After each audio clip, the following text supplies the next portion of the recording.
Hello and welcome to a new episode of Review. Today we are going to look at the Air Berlin BAe 146-300. I will talk a bit more about the type of the aircraft later in the video, but first let's take a look at the box. So we have the picture of the plane in front of the box, and we have the old logo of Air Berlin with their old slogan, "We Fly Europe." When we turn the box around, we have the picture once more on the back side, as well as the original dimensions of the plane, and as always some information. So let's look inside. So before we get started, we should talk about the aircraft type, because it's called BAe 146-300, but many of you might know the plane as an Avro 100. Now this is in fact very complicated.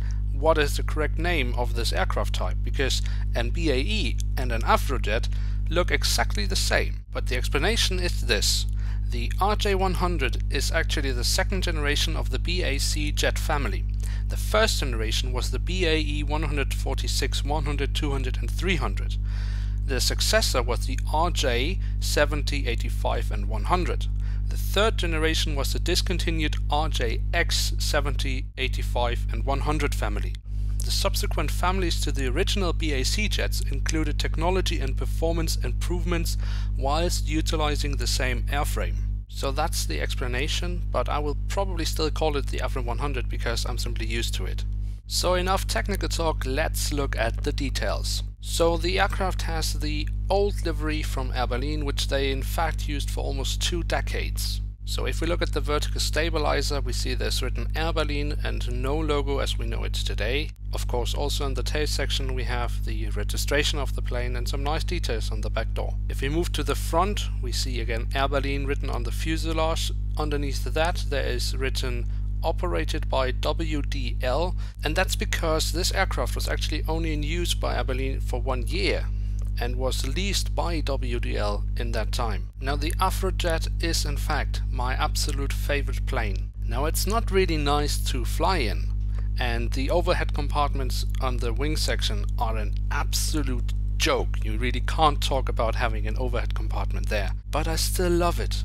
And I guess the nickname that it has, the Jumbolino, of course given to it because of the 4 engines. I simply fell in love with the plane already as a child and I still cherish it. Now Herpa Wings managed to get a lot of nice details on this aircraft, but there's one thing missing, and it's for me very critical, because there are simply no fan blades. They're empty, the engines are empty, and it looks stupid.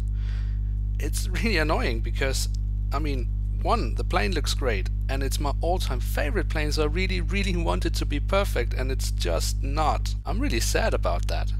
So Herpa, please make a new Avrojet, and please with fan blades.